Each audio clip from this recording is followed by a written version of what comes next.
Marvel Now 2.0 is just around the corner, so which titles should you be excited for? Let's take a look at my top 10 most anticipated books from Marvel Now 2.0. What's up, everybody? I'm Stan, and welcome to Detail Comics, where we go over comics in detail. On this week's weekly one-shot, what we're going to do is we're going to go over the most anticipated, the hottest books of Marvel Now 2.0, at least according to me. So I've taken a look at everything that's going to be coming out in the rundown, and I just want to start off with a couple different books that are really kind of interesting and evolutionary compared to books that have come before. So we're going to start off with Champions number 1, which is written by Mark Waid, with art by Humberto Ramos, and overall it just looks like a really fun art style, and it's going to be great to follow along with these younger characters. It's going to be huge to see what kind of impact these younger heroes have compared to, say, older heroes that are no longer, in some of their eyes, worthy of the mantle of being the team that everybody turns to. So their primary focus is on doing good, and I can't wait to get into that book. Another book that I can't wait to get into is USA Avengers, or US Avengers. And that's written by Al Ewing, and you can take a look at the lineup that we've got going on here. You've got Squirrel Girl kind of as the champion, you've got this Iron Patriot, you've got the Red Hulk. There's all kinds of wacky stuff going on here, and I see that this is going to be probably a little bit more of a successor to a little bit more farcical kind of tale. And Al Ewing's a good writer. I like what he's doing on other books, so I'm interested to see how he kind of takes this comedic approach, or at least his perceived comedic approach, to this new Avengers team. Next, we're going to step outside of the team-up books and go into a smaller book, which is Iron Fist's number 1. So I'm a big fan of Carr Andrews, both in his art style as well as his writing, and I really think that Renato Jones is currently one of the better books out there, even though it's just completely crazy. And he wrote a really good run of Iron Fist previously, so it's good to see him come back to the character and have Danny Rand take on a more mentorship kind of role, which is what we're going to see in Iron Fist. So that's a very interesting concept I can't wait to see fleshed out. Another concept I can't wait to see fleshed out is the redemption story of Victor Von Doom in infamous Iron Man number 1. Now, without his scarring and kind of back in this very seriously odd tale, we've seen him kind of interspersed into the Invincible Iron Man story up until now, and we don't really have an idea of what his motivations are. But with Tony Stark possibly dropping the mantle for the new Ironheart Invincible Iron Man, and Doctor Doom not really having much to do beyond kind of be the connective tissue in various stories, it's going to be interesting to see what he does as he takes on kind of an Iron Man role. So that's going to be very interesting. It's written by Brian Michael Bendis, so overall I can expect very interesting character arcs as long as everything stays personal, because that's what Bendis does best. From Bendis, we're going to transition over to another great writer, and that is Jason Aaron. So Jason Aaron's Mighty Thor is going to go on to like issue 15, and then it's going to continue to go on. Overall, I really enjoyed that book, which is why I'm very interested in the Unworthy Thor number 1, which is going to tell the Odin Sons kind of redemption story. Or at least that's what it kind of seems like. Is there going to be room in the Marvel Universe for 2 Thor characters? I'm interested to see how Jason Aaron kind of folds those things in, because overall Jane Foster as Thor is pretty awesome, but you can't really leave the Odin son out of things. Where's he been and how's he going to get back? That's going to be the tale that we're going to get from Jason Aaron, and I can't wait. Another book I can't wait for, and primarily it's because of the Civil War II tie-in, is Kingpin number 1. So Matthew Rosenberg, who wrote the Kingpin tie-in for Civil War II and 4 Kids Walk Into a Bank, is taking on the Kingpin solo book. So there's a bunch of different, villain books coming out in this Marvel Now 2.0 lineup, and overall I really like the way that Matthew Rosenberg writes the crime aspect of things. Kingpin, the tie-in, has been one of the best Civil War II tie-ins, period. Definitely one of the very few that I'm picking up, and I can't wait to see how he fleshes out the rest of the character in a more mainstream kind of title, and how long he can kind of keep that up for, because overall I've been very impressed with his work so far.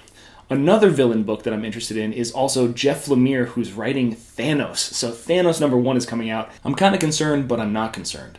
Because it's like, okay, if we're going to have a big bad book featuring Thanos, who's going to be fighting against him? How are we going to get his character development beyond what we've already had? Are we going to flesh him out a little bit more? Are we going to give him some more details? Are we going to dig into his backstory? What kind of road is Thanos going to go down? Is he going to destroy the entire universe? Because that seems like his ultimate goal. So I'm very curious to see what Jeff Lemire is going to be able to do with that character, especially considering I'm such a big fan of his independent works like Descender, as well as the current works that he's got in Marvel like Moon Knight and Old Man Logan. While we're sticking around the cosmic universe with Thanos #1, let's talk about Ultimates Squared #1. So Al Ewing's been writing the best and probably the only book dealing with the Marvel Cosmic Universe, and if you want to find out what's going on with Eternity and all of these giant galactic universal kind of entities, that is the place where you're going to find it, and he's been doing a great job. So I can't wait to see them continue on that tale with this really ragtag kind of Ultimates universe that features some of the biggest brains and most powerful characters inside of Marvel as they tackle these gigantic universal problems. Definitely a book that I'm very interested in currently, and I can't wait to see its continuation. And then there's another book that might not necessarily get a continuation, and that is Death of X #1.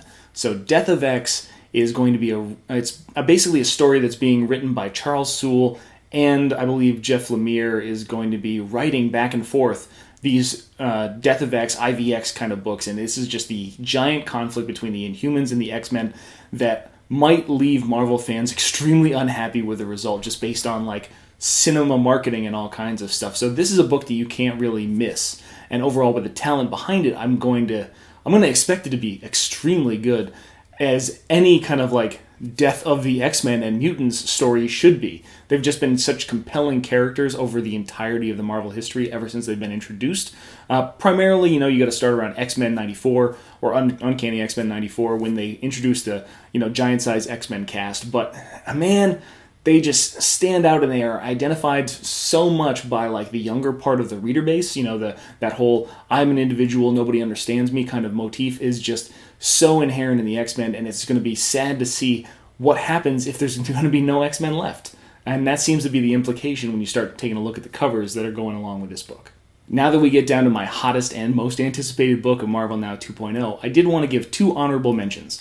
So one is Venom #1, which is basically a rebooting of the character, bringing him out of outer space, giving him back to the Earth, and hopefully it's going to be a focus on him being an antagonist to the Spider-Man character, which is where Venom really thrives. While Venom Space Knight was a great storyline, it just didn't garner the kind of readership that it needed, and I want to see Venom kind of back in his element so that way he can return to kind of prominence. He's a character of my childhood, and there's a soft spot for Venom all over the place, which is why he's an honorable mention. Another honorable mention is The Clone Conspiracy #1, which is going to be either awesome or it's going to be a mess. Maybe it's going to end up somewhere in between, but I don't see it really being any other way. Spider-Man's history seems to be linked with clones and clone sagas and good stories with clones, bad stories with clones, and it's just clone, clone, clone, clone, clone. And when you introduce the Clone Conspiracy as part of the Dead No More prospect, that whole story arc, I'm getting more excited now that I'm reading more of the Amazing Spider-Man tie-ins as they're kind of building up to Dead No More. But it's still one of those things where I'm like, oh, I want it, but I don't, but I want it, but I don't. It's just, I don't know really what to think of it, which is why it's an honorable mention. However, the last book, which is definitely not an honorable mention, is Amazing Spider-Man Renew Your Vows. I don't think this was any kind of surprise. I am a huge Spider-Man fan, and ultimately this is going to be a parallel universe story, totally out of continuity, unless Marvel decides that they want to keep it in continuity, because that would be kind of cool. And we see Peter Parker as a less than wealthy Spider-Man still working at the Daily Planet with his lovely wife Mary Jane, which he hasn't had for better part of a decade in the actual Marvel Universe, and their lovely daughter as they take on this kind of Spider family motif. Overall, Renew Your Vows was one of the biggest Secret War tie-ins and one of the most successful, to the point where it was like basically rivaling the Amazing Spider-Man titles. And I'm going to be interested to see what kind of battle this does with the main Amazing Spider-Man book. Even though it's kind of an offshoot, it's definitely going to tell the kind of story that a lot of Spider-Man fans have been waiting for, which means that it could possibly outsell the main Amazing Spider-Man title.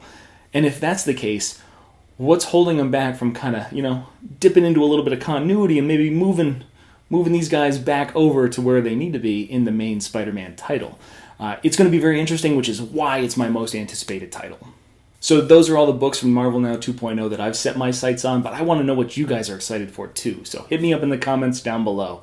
As always, if you like what you see, hit that like button and don't forget to subscribe to get more news, reviews, and commentary on comic books, comic book movies, comic book TV shows and games, and anything and everything inside the world of comics.